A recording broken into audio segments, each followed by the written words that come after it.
Assalamualaikum warahmatullahi wabarakatuh. Waalaikumsalam. Kawan-kawan semuanya, kita seperti biasanya mengadakan update buat media-media sekalian.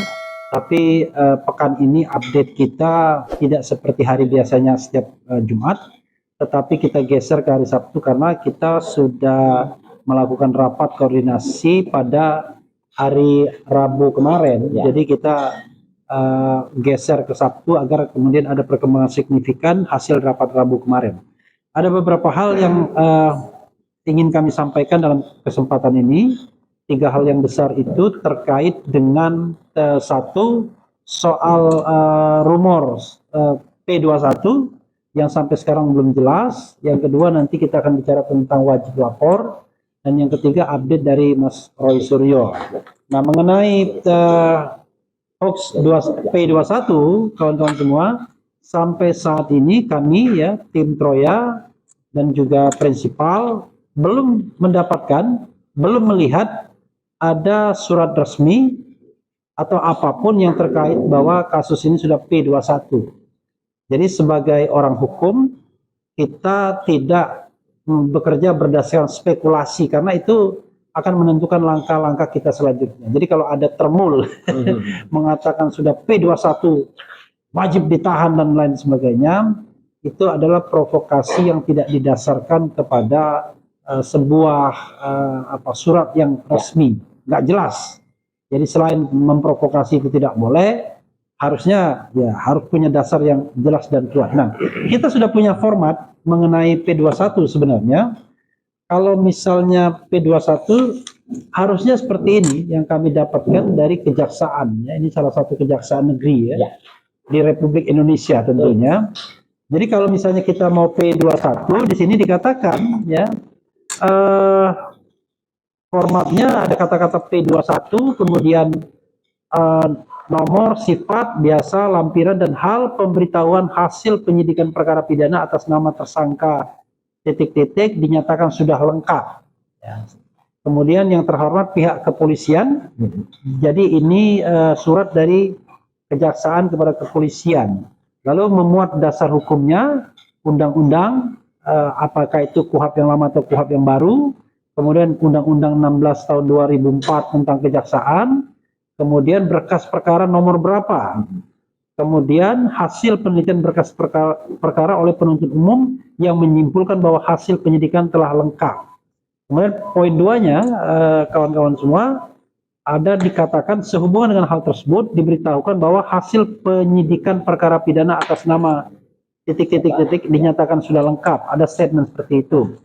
Kemudian poin 3-nya sesuai dengan ketentuan pasal 61 ayat 4 Undang-Undang nomor 20 tahun 2025. Ini yang KUHP yang baru ya. Kalau KUHP yang lama tentu pasalnya pasal 138 ayat 2 ya.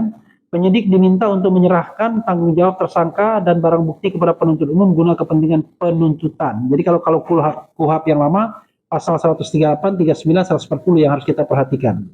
Kalau KUHP yang baru pasal 61. Kemudian keempat, selanjutnya penyerahan tersebut agar dilaksanakan dalam waktu paling lama 14 hari sejak tanggal penerimaan surat ini dengan mekanisme sekaligus sebagai berikut.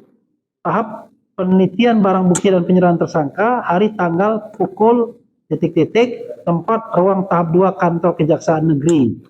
Apabila dalam jangka waktu 14 hari dari pernyataan tersebut tidak dilaksanakan, maka demi kepastian hukum berkas perkara akan kami kembalikan. Demikian untuk dilaksanakan. Jadi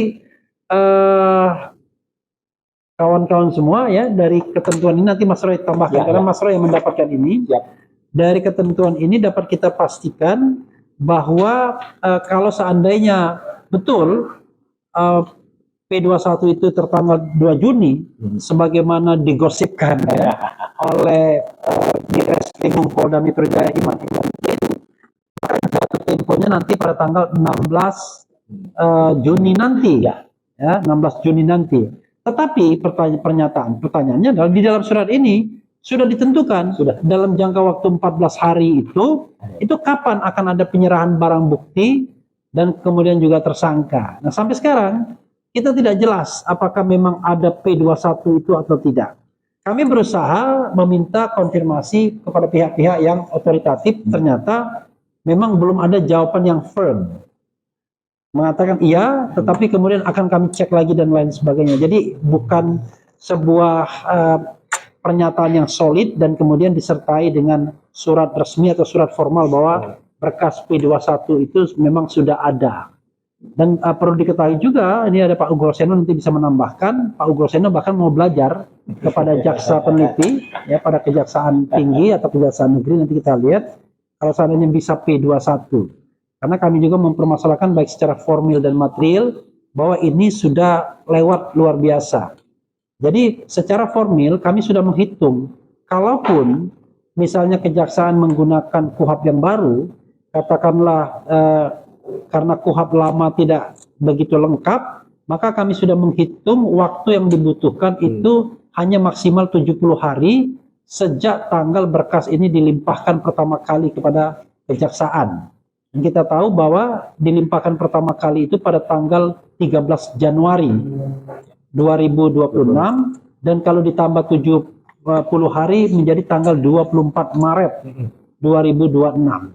Kalau sekarang sudah tanggal 6 Juni, hari lahir Bung Karno. Ya, betul, hari ini. Iya, hari lahir Bung Karno. Ya. Maka lewat waktunya sudah sangat luar biasa. Jadi sobat era sekalian, sobat semuanya, ada channel-channel lain juga di sini. Roy Suryo Official, ya. Langkah Update. Ya. Kemudian Abdul Ghafur Sangaji, kemudian ada juga Ugroseno Tribrata dan lain sebagainya, ya. Termasuk One TV1 gitu ya, agar kemudian telepon dari presiden mungkin ada dari presiden, jadi ada telepon dari presiden ya. Karena itu kita mengatakan bahwa ini harus kita katakan bahwa lampau waktu itu sudah sangat luar biasa, baik berdasarkan KUHP lama maupun KUHP baru, sehingga seharusnya kasus ini sekali lagi harus di drop, harus dihentikan ya, karena sudah tidak lagi sesuai dengan hukum acara, ya. Baik secara formil dan kemudian tadi substansinya secara material juga. Itu yang bisa kami sampaikan. Materi berikutnya soal wajib lapor nanti akan disampaikan oleh Pak Didit ya, kemudian juga Pak Ugroseno mungkin bisa menambahkan. Yang jelas wajib lapor ini dasar hukumnya seharusnya tidak ada untuk apa yang dilakukan oleh baik Mas Roy maupun Dr. Tifa, tapi keduanya taat dan bahkan Dr. Tifa menjalani sampai terakhir kemarin masih menjalani wajib lapor dan sehari sebelumnya Mas Roy masih wajib lapor. Sudah ke berapa puluh kali? 29 kalau nggak salah. 27 atau 29 kali. Jadi bisa dibayangkan ya. Dan kemudian nanti ada kejutan dari Mas Roy apa ya tentang sahabat baiknya Risman Sianip. Oke. Kesempatan pertama saya akan sampaikan kepada Ghafur nggak ke sini? Nggak. Oke, soal back and forth. Oke. Barangkali Mas Didit dulu ya. Oke. Oh, Mas Didit wajib lapor. Materi pertama kita mengenai ini. Berarti Pak Alkatiri, silakan. Ya. Mengenai agar tidak ada provokasi penahanan dan lain sebagainya. Terima kasih. Baik, sore ini kita setelah rapat biasa kita adakan konferensi seperti ini. Yang perlu saya tanggapi, ya saya tidak menanggapi secara yuridis formil karena di sini ada General Ugroseno dan yang lain-lain. Saya menanggapi peristiwa yaitu konferensi pers yang dibuat oleh yang kita biasa sebut termul ya. Ya agak menarik. Mereka berbicara di situ, kalau nggak salah mengatasnamakan sebagai tim lawyer ya. Saya tidak bingung tim lawyernya siapa, karena yang seharusnya menanggapi ini adalah tim lawyernya langsung dari Pak Jokowi itu, yang 4 orang. Nah, mereka menanggapi tentang apa yang dinyatakan oleh Direkskrimum Polda Metro Jaya menyatakan bahwa semua dokumen yang diminta oleh jaksa sudah dilengkapi. Ya kan? Itu pernyataan langsung dari kepolisian bahwa dokumen yang diminta oleh jaksa sudah dilengkapi. Yang ya kan? Untuk yang kemungkinan akan ada P21. Jadi tidak banyak orang yang memelintir seolah-olah sudah diumumkan P21. Padahal itu belum. Bahkan dikatakan bahwa semua yang diminta, artinya arahan-arahan jaksa itu untuk tambahan-tambahan sudah dilengkapi. Yang mana yang dinyatakan oleh Pak Imanuddin ya, Pak Imanuddin itu sebagai kabar reskrim itu bukan Di Reskrimum. di Reskrimum, itu bukan khusus berbicara tentang kasus Pak Roy dan Bu Tifa, karena itu hanya sedikit ya dari konferensi pers yang mana umum, yang banyak. Statement itu keluar yang menyatakan status di kejaksaan pelimpahan itu adalah pertanyaan. Jadi tidak langsung keluar dari statement langsung, tapi karena ada wartawan yang menanyakan. Jadi sebenarnya konferensi pers itu tidak khusus membicarakan tentang status Mas Roy dan Bu Tifa. Ya, menariknya di situ itu ada kesan memprovokasi. Bahkan coba bayangkan ada yang menyatakan bahwa akan meminta Jaksa Agung untuk memecat Kajati DKI. Emang siapa? Ya, di Bidung. Emang siapa dia gitu loh? Dan seolah-olah dia adalah atasannya, seolah-olah mempunyai kewenangan, ya kan? Dan hal-hal seperti itu sudah berkali-kali. Kemudian juga mengoreksi, bukan mengoreksi, artinya keberatan bahwa kami mengadakan audiensi dengan Kejaksaan Tinggi waktu itu. Karena itu tidak ada larangan bahwa kami meskipun terlapor untuk beraudiensi dengan pihak mereka. Dalam hal ini mereka hanya berteriak-teriak tapi tidak melakukan legal formal. Seharusnya kalau mereka keberatan dengan proses ini, lakukanlah laporan ke Wasidik, laporkan kenapa proses ini terlalu lama. Jadi bukan hanya berbicara di media, yang mana selalu dibalik seolah-olah yang berbicara di media itu berbicara keras dan berbicara fakta-fakta itu adalah dari pihak kami. Padahal dari pihak mereka pun banyak statement-statement provokasi. Bahkan ada satu orang kemarin itu yang saya dengar itu bahkan menyarankan untuk anarki ya. Kan ada yang kalau saya nggak salah ada bakar dan sebagainya itu yang langsung. Jadi provokasi-provokasi seperti ini selalu dilakukan, dan yang menarik yang mereka sasar adalah kepolisian, padahal status hukumnya ini sudah pelimpahan di kejaksaan. Seharusnya kalau memang mereka mau protes bukan di kepolisian, bukan memerintahkan kepolisian, tapi memerintahkan kejaksaan. Nah, selalu mereka menyuruh kita prapit dan sebagainya, padahal mereka sendiri tidak melakukan langkah hukum, melaporkan para penyidik itu ke Wasidik. Kenapa terlalu lama menahan dokumen-dokumen itu? Saya pikir seperti itu. Terima kasih, saya kembalikan ke Bang Levi. Oke, biar tidak hoax ya, kita akan putarkan pernyataan dari salah satu termul ya, salah satu pendukung yang mengatakan hal sebagai berikut. Kita dengarkan ya, gini. Sampai detik ini kejaksaan tidak proses persoalan ini, maka kami ancam, kami akan duduki yang namanya Kejati DKI Jakarta. Kalau bisa kita bakar Kejati Jakarta. Mantan Presiden Republik Indonesia saja tidak dihargai, didiskriminasikan. Bagaimana dengan rakyat kecil dibuang di hutan? Ini ancaman keadilan, ancaman daripada hukum kita. Jadi saya minta Bapak Burhanuddin, kalau Anda itu hebat, pecat yang namanya Kejati DKI Jakarta, karena dia yang buat lama, dia yang membuat sehingga ijazah pajak penduduk tidak diproses. Apalagi Anda tahan. Kami selain melindungi termasuk masyarakat Indonesia Timur menuntut Kejati dipecat. Kalau tidak dipecat, kami akan duduki Kejati DKI Jakarta, kita bakar saja. Oke ya, itu soal ancaman menduduki Kejati dan kemudian meminta mecat Kajati. Dia bilang Kejati terus ya, Kajati. Orangnya perlu disebut nggak? Nggak usah. Jadi kita yang paling penting bahwa itu tidak hoax ya, itu Ada. Itu pernyataan yang memang dibuat oleh mereka para termul ketika melakukan press conference. Di sisi lain ada juga permintaan agar ditahan. Jadi itu juga disampaikan oleh kalau ini jelas ya, karena Ade Darmawan kan sebenarnya pihak pelapor kan. Ya. Ade Darmawan yang mengatakan karena ini sudah P21. Ade Darmawan bukan pelapor, Ade Kurniawan pelapor. Ade Bukan. Kurniawan. Ade Darmawan ini bagian dari Pradi Bersatu, saya anggap begitu aja. Oh, ya. Ya kan. Kuasa hukumnya Ya, Pradi salah satu Bersatu. nama. Jadi Ade Darmawan itu kemudian mengatakan karena ini sudah P21, maka tersangka sebaiknya ditahan. Ini provokasi untuk nahan-nahan dan lain sebagainya bagi kita sangat tidak relevan. Karena setelah kita pelajari misalnya, itu undang-undang yang dijadikan dasar hukum dengan ancaman hukuman 5 tahun ke atas itu sangat tidak relevan.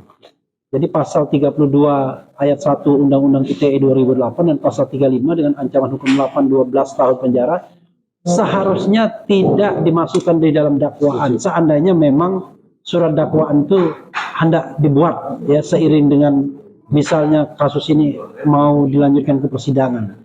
Sementara pasal 28 ayat 2 itu sudah diganti dengan pasal 243 ya. Pasal 243 ya. Pasal 243 KUHP yang baru dengan ancaman hukuman bukan lagi 6 tahun 4 tahun.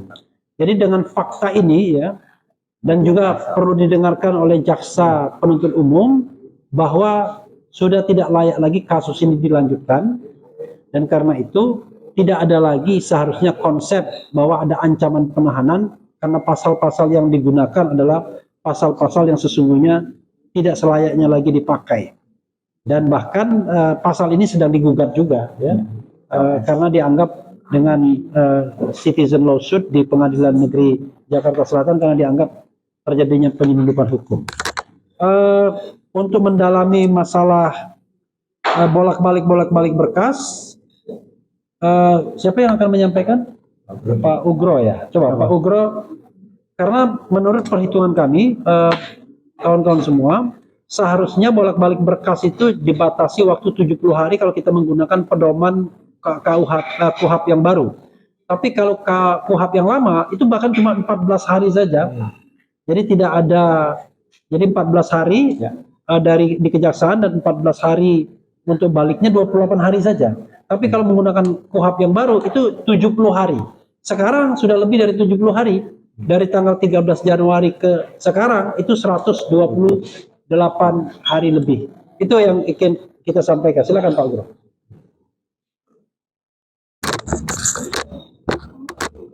Terima kasih. Jadi setelah mengikuti perkembangan penyidikan berdasarkan laporan polisi yang dilaporkan oleh Pak Jokowi pada bulan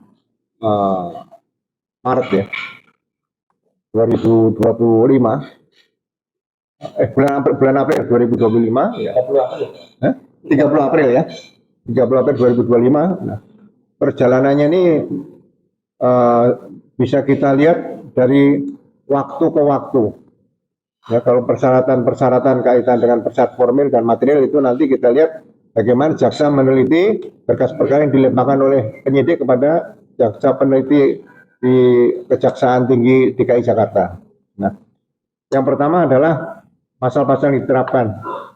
Karena yang diterapkan pasal 310, 311 plus beberapa undang-undang ITE, itu saya tegaskan lagi bahwa sesuai dengan kitab undang-undang hukum pidana yang lama ya, pasal 63 itu, kalau ada perkara berkaitan dengan tindak pidana khusus, seharusnya yang diprioritaskan adalah tindak pidana khusus. Itu dari awal seperti itu. Nah, kemudian penyidikan laporan polisi yang dilakukan Pak Jokowi ini sudah menentukan 8 tersangka waktu itu. Kemudian dilakukan restoratif justice. Dan restoratif justice ini muaranya ada surat perintah penghentian penyidikan. Nah, kalau sudah dilakukan surat perintah penghentian penyidikan, berarti perkara ini sudah tidak bisa dilanjutkan kembali. Jadi saya melihat di sini ibarat sebuah mobil akan dijalankan di jalan raya tanpa plat nomor. Berkas-berkas sama berkas perkara yang diajukan ini sebetulnya laporan polisi sudah tidak ada.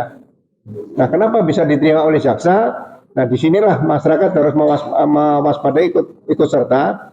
Jangan sampai ini menjadi suatu pedoman ke depan nanti bahwa perkara yang sudah dihentikan penyidikannya masih bisa dilanjutkan.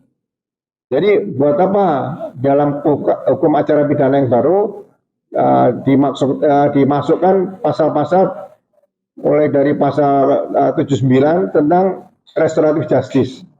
Jadi kalau sudah restoratif justice, ya semua sudah sepakat ya, menggunakan KUHP lama atau KUHP baru, sebetulnya intinya sama, perkara dihentikan penyidikan. Makanya saya pernah katakan, saya belum pernah melihat, membaca, menerima data perkara yang sudah dihentikan penyidikan atau SP3 masih bisa dilanjutkan pelimpahan baik tahap pertama maupun tahap kedua kepada jaksa. Ya, ini aneh sekali. Ya, jadi mudah-mudahan nanti masyarakat akan lebih jeli, ya, seperti waktu perkara ini dilakukan penyidikan, kemudian berkas perkara dilimpahkan tanggal 13 Januari tahun 2026, sudah ada wajib lapor. Nah, wajib lapor yang saya kenal itu dalam kehidupan sehari-hari adalah wajib lapor yang di masyarakat umum. Biasanya ada di tiap gang-gang itu atau jalan-jalan wajib lapor 1 kali 24 jam kepada ketua RT atau RW. Ya. Kemudian wajib lapor tenaga kerja asing itu juga ada.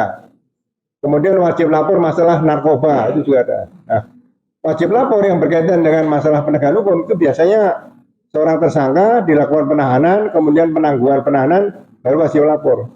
Nah, wajib lapor juga dibatasi, tidak bisa sampai lebih dari 3 bulan atau 4 bulan. Kalau tadi dikatakan oleh Pak Refli, misalnya berkas perkara, kalau bahasa Inggrisnya itu apa? Bolak-balik tuh. Back and forth. Ya, kembali dari jaksa peneliti pada penyidik, waktunya sudah ditentukan. Sebetulnya kalau konsekuen pada 14 dan 7 hari, itu seharusnya waktunya lebih tepat 56 hari. Jadi 70 hari tadi kata Pak Refli kurang 14 hari, tapi kita beri batas toleransi 70 hari maksimal. Nah kalau 70 hari berarti itu 2 bulan lebih, kurang lebih 10 hari. Jadi wajib lapor itu harusnya maksimal 2 bulan lebih 10 hari. Jangan sampai wajib lapor lebih dari 2 bulan 10 hari, karena ini juga nanti berkaitan kalau seorang tersangka ditahan, waktunya juga harus dihitung penahanan ini seperti itu. Ya. Nah, kemudian yang berikutnya sesuai dengan pedoman Jaksa Agung Nomor 1 Tahun 2026 bab 3. Di situ disebutkan mulai dari pasal 52 dan seterusnya, ya kan? Berkas perkara yang sudah melebihi batas waktu pengembalian dari penyidik kepada jaksa peneliti itu juga ada aturannya. Kalau lebih 14 hari, ya kan, itu SPDP dikembalikan kepada penyidik terus berkas perkara. Ya mereka kalau sudah dikembalikan harus menerbitkan kembali surat pemberitahuan dimulai penyidikan dan sprindik baru. Berarti berkas perkara tersebut harus dibongkar, ya, dibongkar, dilakukan berita acara pemeriksaan lagi, dilengkapi petunjuk jaksa, dan memang bisa diajukan nanti kembali ke jaksa peneliti, ya, dengan proses normal seperti biasa 14 hari dan 7 hari. Tapi kalau terjadi lagi tidak bisa dipenuhi petunjuk jaksa, akan dilakukan semacam gelar perkara antara kejaksaan dengan penyidik. Jadi menurut saya hal-hal seperti yang tidak dilakukan secara cermat dalam hal penyidikan dan pra penuntutan atau dalam tahap penelitian oleh jaksa. Nah, masyarakat mencari keadilan itu harus tahu benar, ya. Jangan sampai nanti menjadi korban wajib lapor dilaksanakan 1 tahun.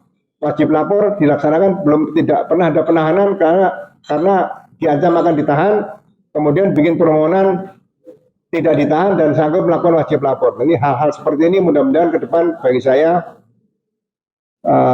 peraturan kepolisian itu harus ada sinergi dengan peraturan atau pedoman Jaksa Agung. Ya, dan pedoman Jaksa Agung juga harus dipelajari oleh pihak penyidik supaya tidak timbul kembali lagi nanti perkara yang harus dikembalikan dan melebihi waktu yang harus ditentukan sesuai dengan hukum acara pidana, kemudian peraturan kepolisian dan pedoman Jaksa Agung seperti itu. Terima kasih. Oke. Ya, kawan-kawan semua, nanti itu semua bisa dilihat ya di pasal 61 Kitab Undang-Undang Hukum Pidana yang baru ya, alias Undang-Undang nomor 1 tahun 20 ya. Kitab Undang-Undang Hukum Acara Pidana yang baru pasal 61. Selanjutnya Mas Didit silakan. Baik, terima kasih Bang Refli. Jadi saya ini melengkapi beberapa keterangan mengenai wajib lapor. Nah, wajib lapor ini sebenarnya hanya digunakan untuk tahanan kota.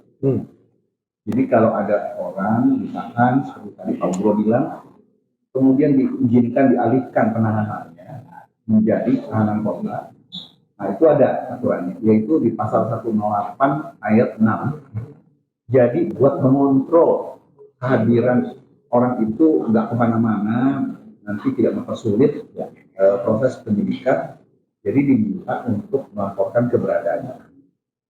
Jadi hanya ada di tahanan kota saja. Kalau tahanan rumah, ya nggak usah wajib lapor, ya kan? Karena harus di rumah terus. Kalau tahanan rutan ya tidak ada wajib lapor juga. Nah, kalaupun kita anggap cekal itu adalah tahanan negara, itu tidak ada diatur sebagai salah satu bentuk tahanan. Nah, jadi yang benar-benar kalau kita kan menganut azas legalitas, seharusnya harus ada aturannya, nggak boleh kita bikin aturan sendiri. Tapi ya sudahlah, karena modal waktu itu penyidik meminta untuk wajib lapor, baik Mas Roy maupun Dr. Tipa tetap komit dan kooperatif. Sehingga kalau kita lihat untuk diteriak-teriak diminta untuk ditahan itu rasanya nggak etis ya, nggak bagus sekali itu. Jadi, penahanan itu kan jelas kalau yang di KUHP baru kalau berupaya melarikan diri. Jadi ada satu fakta di mana Mas Roy maupun Dr. Tipa itu mencoba melarikan diri, bukan dikhawatirkan. Ya, jadi nggak boleh lagi asumsi.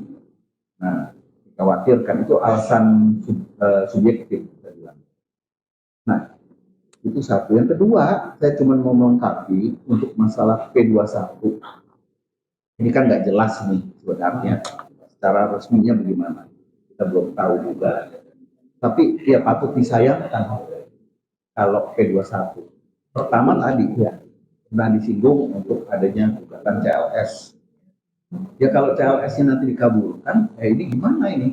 Dakwaannya kalau seandainya kita berandai-andai ya masuk dengan 6 pasal. Sedangkan CLS benar bahwa ada kekeliruan misalnya. Nah, artinya ada orang terzolimi di sini. Itu yang pertama. Yang kedua, pasal 32 ayat 1 dan 35 itu memang sudah jelas pasal keseluruhan. Kita mencoba objektif ya. Kita tidak memutuskan bela siapa. Tapi itu memang pasal keseluruhan. Tidak ada narasinya. Kalau dibilang waktu itu ada Bung Rifai bilang, ada kok itu narasinya itu di dalam elektronik ya kan? Nggak bisa, itu narasinya mesti menggambarkan satu peristiwa hukum di mana penerapan dari kedua pasal itu harus ada. Jadi bukan asal ada bersinggungan dengan elektronik, nanti semua pasal bisa dipasang, ya. Tuh, jadi kalaupun mau seharusnya ada 4 pasal yang harus ditanggalkan dulu, 27A, kemudian 28 ayat 2 yang menjadi 243, kemudian menjadi 32 ayat 1 dan 35 Undang-Undang ITE. Ya, memang 27A ancamannya cuma 2 tahun. Tapi memang tidak layak juga berada dalam surat dakwaan. Maupun yang 243 yang sekarang sudah menjadi 4 tahun. Ya, mudah-mudahan tidak ada perdebatan lagi kalau di pasal 32 ayat 1 dan 35 nanti tidak dimasukkan dalam surat dakwaan. Semoga saja. Baik, terima kasih. Itu yang bisa saya tambahkan. Ya, balik. Oke. Ya, Mungkin sebelum Mas Roy ya, ada yang mau menambahkan? Ya. Oke, silakan. Bukan CLS ya? Kelas sudah mediasi. Ya. Saya hanya menambahkan sedikit. Saya merasa prihatin ya sebagai lawyer di sini. Kok ada yang lawyer sampai menghina sebuah institusi penegak hukum ya, sampai menghina jabatan seorang penegak hukum. Ini gimana ini? Jadi saya tanda tanya lawyer ini legal standingnya gimana gitu kan? Nah ini, nah ya Pak Jaksa, ya kita bantu Pak nanti ya. Nah ini orang ini mau diapakan nih? Ini udah melakukan penghinaan, pengancaman Pak dengan institusi Bapak. Tapi kualifikasi yang ngomong tadi bukan lawyer. Iya iya. Iya makanya nanti kita lihat. Baru mau menempuh ujian lawyer.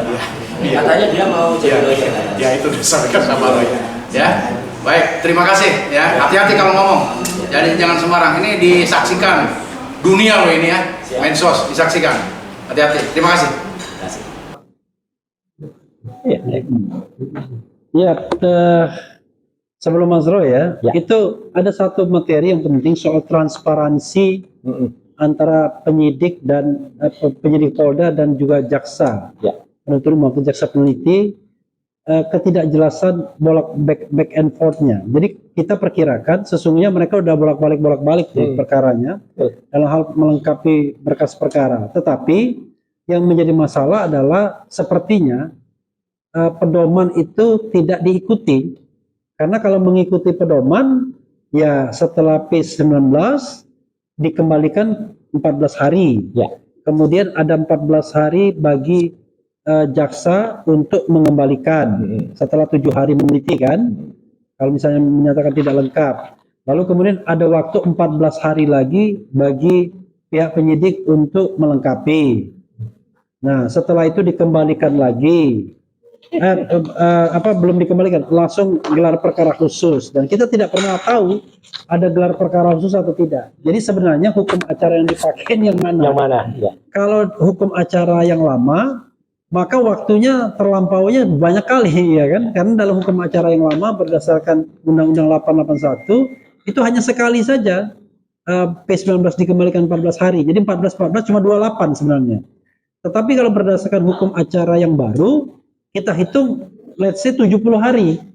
Ya mungkin ada tambahan sedikit gelar perkara khusus 1-2 hari ya, tetapi 70 hari. Nah sekarang statusnya sudah 128-29 hari. Jadi sebenarnya kita mau menggunakan yang mana? Mau menggunakan KUHP lama melanggar, menggunakan KUHP baru melanggar pula. Jadi jangan sampai kemudian komentator-komentator di sini mengatakan, loh kok Pak Ugro awalnya mengatakan cuma sekali, kok sekarang bisa 3 kali? Ya itu karena kita mentoleransi kalau seandainya ada argumen dari pihak penyidik dan pihak kejaksaan mengatakan bahwa kami menggunakan KUHP yang baru. Kalau menggunakan KUHP yang baru, kami katakan 70 hari plus sedikit lah paling tidak. Tetapi kalau menggunakan KUHP yang lama cuma 28 hari sesungguhnya. Kalau seandainya lebih dari itu, praktik tidak bisa mengalahkan undang-undang tertulis. Kenapa KUHP baru itu dikasih waktu rigid? Itu agar ada kepastian bagaimana nasib perkara ini dan tidak terkatung-katung dalam jangka waktu yang lama. Karena kalau ada pelanggaran hukum dan ketidakpastian hukum, maka itu adalah pelanggaran hak asasi manusia, terutama bagi para tersangka. Mas Roy. Siap. Okay. Baik, Pak Refli dan teman-teman yang lain, teman-teman kuasa hukum yang lain, ya sehubungan dengan memang ini waktunya memang sudah sangat mepet dan memasuki maghrib ya. Saya ingin singkat saja tapi tegas ya. Jadi kita akan mulai dengan beberapa hal yang nanti sampai pada ujungnya. Assalamualaikum warahmatullahi wabarakatuh. Waalaikumsalam. Ya, pertama-tama saya atas nama pribadi dan Dr. Tifa ya di klaster ini dan juga teman-teman di klaster 1 ya, ada Mas Bisa Padilla, terus Pak Fendi dan juga Bu Kurnia Triryani di sana.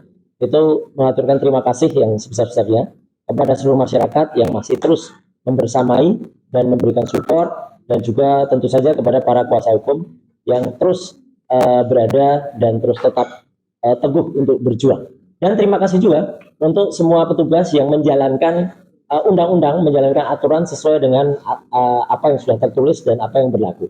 tidak yang kemudian berinsinuasi atau mengarang-arang atau kemudian melakukan penafsiran sendiri atas hukum itu terjadi.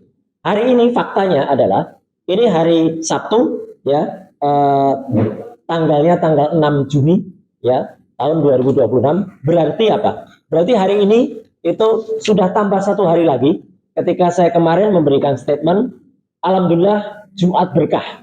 Kemarin adalah Jumat berkah.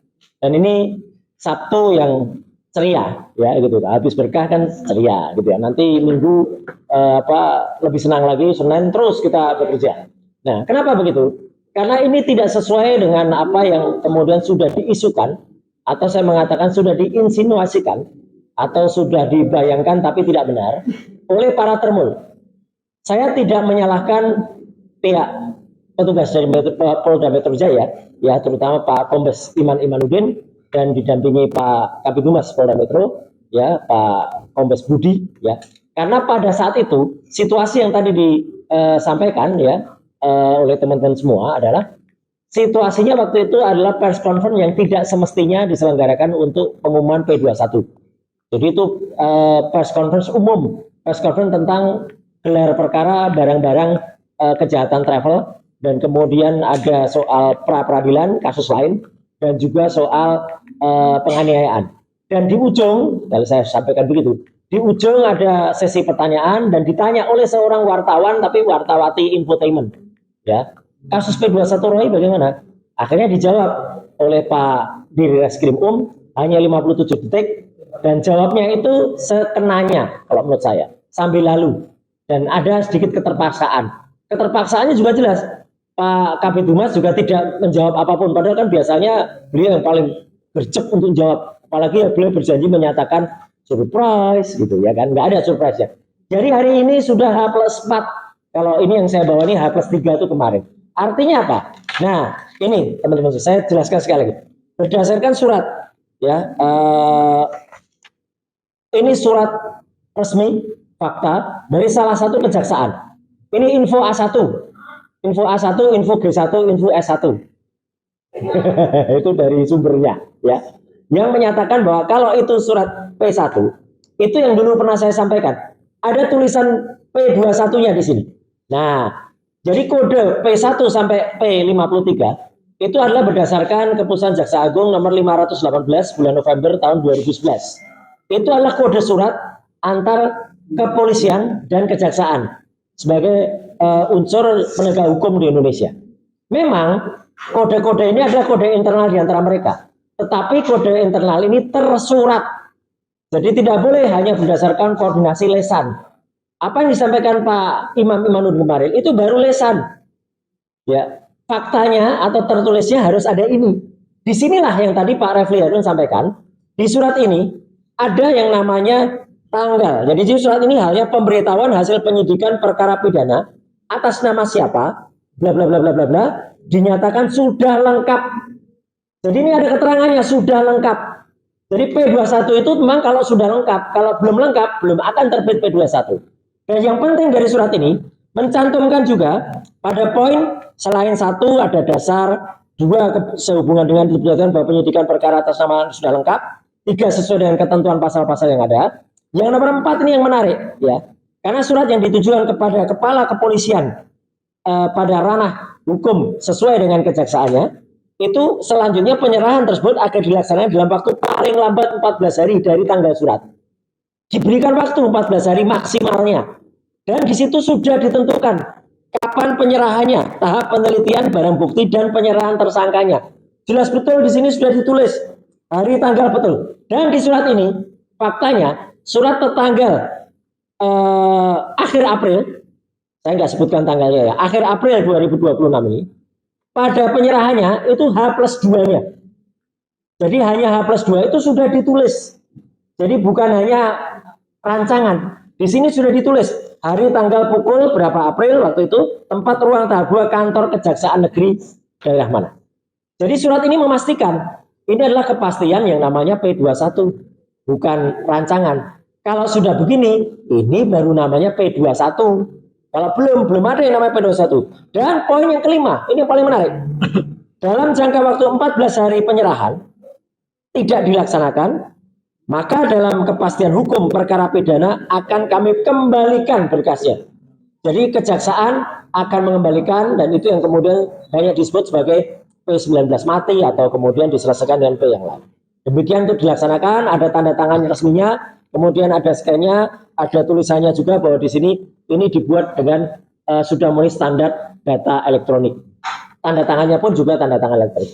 Jadi teman-teman semua, ini bukan fotokopi yang saya bawa, ini scan berwarna. Jadi ini dari berkas asli.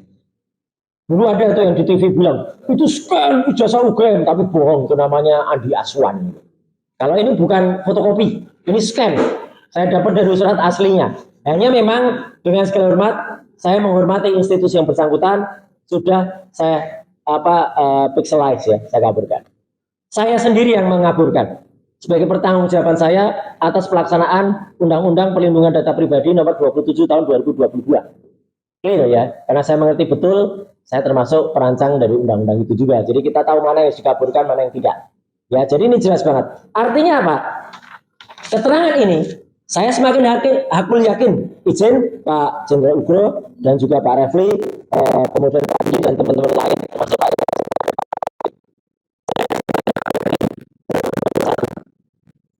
karena meskipun dikatakan secara tertulis ya maksudnya, karena dikatakan berkas lengkapnya masih dalam tahap lengkap koordinasi. Nah, maka ini juga sama dengan diskusi saya dengan salah satu termul yang sudah cerdas ya, sebelumnya nggak cerdas, yaitu Owiwobo ya. Soal ijazah, dia juga mengatakan ini nggak akan maju. Karena apa? Karena sudah ada yang di SP3-kan. Itu sesuai dengan pendapatnya Pak Ugro, sesuai pendapatnya Mas Refli, Pak Didit, bahkan pendapatnya Mas Kosinudin di seberang sana. Itu sudah di SP3. SP3 nggak bisa maju lagi, sudah selesai putusannya. Artinya apa? Kalau ada yang marah dan panik, wajar. Ya, ada yang ngamuk di sana. Ngamuk tapi termul pada ribut di sana. Nggak mungkin tuh ngamuk. Ya, katanya gebrak meja, nggak ada yang gebraknya tuh. Jadi bukan gebrak meja. Jadi inilah surprise. Jadi surprise-nya itu apa? Sudah 4 belum ada buktinya. Itu namanya surprise. Jadi bukti hitam di atas putihnya nggak ada. Jadi sesuai dengan perhitungan yang ada, yang sudah dibuat oleh salah satu kuasa hukum saya, ya, gitu juga meskipun masuk dalam tim yang lain ya. Ferdi Sambo, ya, itu P21-nya itu 72 hari, ya, itu Ferdi Sambo. Kemudian Jessica Wongso itu 144 hari. Nah, tapi kasus ini itu sudah 400 hari per hari ini. Jadi dari P21 itu sudah banyak sekali. Nah, kalau tadi perhitungannya dari Pak Ugro, kemudian Mas Refli saya hitungkan kembali. Ketika berkas dinyatakan lengkap, terima kasih sekali lagi untuk Mas AGS ya, ini hitungannya. 13 Januari itu berkas dikirimkan atau dilimpah, 20 Januari itu P18, 26 Januari sampai dengan 17 April itu hitungannya sudah 82 hari Pak Ugro. Jadi sudah jauh banget. Kalau dihitung 26 Januari sampai dengan 2 Juni, itu sudah 128 hari Mas Refli. Jadi kalau hitungan kita tuh maksimal mau pakai kuah baru itu maksimal 70 hari, pertama pakai 14 hari. Ini sudah ini ya, cuma lewat harinya udah banyak banget ini ya. Dan kalau dihitung dari 17 April sampai 2 Juni saja itu sudah 46 hari. Jadi sekali lagi kita bisa pastikan bahwa secara tertulis, secara hitam di atas putih, secara aturan hukum P21 hari ini Sabtu 6 Juni 2026 belum ada, ya, artinya belum terbukti P21 itu ada hitam di atas putihnya. Itu clear. Itu yang pertama. Yang kedua, ya, saya ingin nyisipkan di sini. Kemarin saya melihat ada mayat hidup lagi, ada zombie. Yaitu apa? Omon. Saya nggak tahu dia dapat perintah dari siapa, tapi sebenarnya dia tuh sudah tertangkap kamera semenjak minggu lalu. Semenjak minggu ini. Dia yang ngaku bilang ada di Bali G itu bohong. Ini foto ini ada di Kuningan. Ya, jadi dia tuh wirawiri di Jakarta dan berarti bohong dia kepada stasiun TV kalau dia selalu ditelepon bilang saya masih ada di Bali G. Mana ada, ini ada di Kuningan nih. Didampingi salah satu orang di belakangnya itu yang nampak itu kepalanya itu. Ya. Itu adalah orang yang ikut serta dia dalam pembocoran bukunya. Salah seorang YouTuber juga dia. Ya. Jadi dia ada di situ. Ternyata ngapain? Ternyata dia itu bikin siaran podcast kemarin. Dan konyolnya, sekali lagi konyolnya, saya sekaligus menyentil Pak Didit dan juga teman-teman dari Tokham. Dia mengulas sebuah informasi yang sudah out of date atau sudah obsolete. Dan bukan hanya out of date atau obsolete, tapi informasi itu sudah inkrah secara hukum. Jadi sudah ada keputusan hukumnya. Konyolnya sekali, si Dr. Eng Resmond Hasiolan Sianipar M. Eng ini tidak tahu bahwa sudah ada putusan hukum yang mengikat, putusan hukum yang inkrah. Nih, putusan dari Pengadilan Negeri Jakarta Selatan tentang kasus fitnah panci dan barang-barang Kemenpora itu. Sudah ada, detailnya ada di Roy Suryo Official. Saya nggak akan ulangi lagi di sini panjang. Artinya kasus ini sudah ada. Karena pihak Kementerian Pemuda dan Olahraga, wakil Menteri Pemuda dan Olahraga saya sempat mau menuntut saya waktu itu mencabut gugatan. Dan dia harus membayar pengadilan putusan itu, biaya perkara. Jadi artinya gugatan dari Kementerian Pemuda dan Olahraga yang sempat kemudian itu tidak ada lagi, tidak terbukti, sudah dicabut. Isu itu sudah selesai. Jadi kalau ada orang-orang termasuk yang kudet, ya kudet itu kurang update kayak si Dr. Eng hasilnya masih mengulas berita lama, ini berita tahun 2018 diangkat-angkat lagi. Ya, konyol banget sih kamu, Mon. Ya, berita lama kamu angkat-angkat lagi tuh. Apalagi kamu membanggakan buku pesanan. Peneliti kok bukunya pesanan. Buku harus konsultasikan nanti covernya kayak apa, dikonsultasikan konsul. Kalau semua peneliti kayak gini rusak Indonesia. Serusak peneliti yang terbukti penelitiannya secara internasional di luar negeri kemarin itu. Yang dari salah satu kampus yang ternyata penelitiannya fiktif. Sama kayak kamu ini. Penelitianmu itu berarti fiktif, pesanan. Ya, gitu, tidak ada gunanya sama sekali. Dan inilah jawaban tegas saya kepada dokter palsu. Teman-teman tahu semua dokter Yamaguchinya dia palsu. Ya, itu sudah dibongkar oleh teman-teman. Bahkan pembongkarnya sekarang menjadi sekolam dengan si Omon ini, ya. Karena pembongkarnya sudah membuat buku namanya Maling Teriak Maling, ya. Jadi dokter palsu membongkar ijazah UGM palsu. Ya, udah cocok lah. Palsu ketemu palsu. Dia berani betul loh ya. Ini saya tidak melanggar undang-undang PDP juga karena sudah saya mosaik nomor KTP-nya. Ya, ini mencantumkan tulisan Dr. Resmond. Apa dokter? Ijazahnya ada, patennya ada dulu. Mas Refli dulu pernah berjuang di depan TV bareng saya. Kita udah capek-capek bilang dia punya paten, ternyata patennya ditolak. Ya, email dari Yamaguchinya juga nggak ada. Ya, dia bilang itu jejaknya banyak di TV-TV, ijazahnya tidak. Ini banyak ya. Silakan nonton di Roy Suryo Official. Dan bahkan dia selain dia mengangkat dirinya jadi dokter, dia mengangkat istrinya jadi dokter juga ini. Namanya Dokter Fitia. Semuanya. Ya, ini jelas ini. Hoax ya, dia ngikut-ngikut. Nah, ini kesayangannya Pak Ugro ini. Dia ngikut, sekarang dia diikuti oleh orang namanya Mak Lampir. Mak Lampir ini juga ngikut-ngikut ini. Ya, ngikut juga, dan nggak perlu lah. Bahkan barusan ini lagi ada di Jogja. Katanya bikin wawancara di Jalan Malioboro. Namanya si ini, ya, Toyib Fanani. Parah banget ini. Ini jelas ya cabul ini isinya. Saya sekali lagi bilang, konten dia itu isinya cabul. Soal big, soal TKW, soal lepas baju, soal apa lagi. Ini ngikut-ngikut berita bohong soal aset-aset Kemenpora itu. Sekali lagi aset Kemenpora itu sudah inkrah. Dan ini yang paling penting ya. Selain mereka, ini si Mak Lampir ya. Kami tadi sudah merapatkan. Kami sangat mempertimbangkan untuk saudara Resmond ya. Kemudian juga saudara untuk kasus yang lain ya, Lecu ya. Hari Senin kita akan ambil tindakan hukum.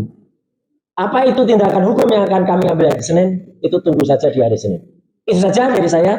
Sekian, terima kasih. Wassalamualaikum warahmatullahi wabarakatuh. Waalaikumsalam warahmatullahi wabarakatuh. Ya, kita hormati ya, karena sudah maghrib. Iya, Lewat. Kita selesaikan dulu ya. ya, Mudah-mudahan kalau ada sesi lain bisa dilakukan setelah maghrib. siap. Wassalamualaikum warahmatullahi wabarakatuh. Waalaikumsalam. Mohon maaf.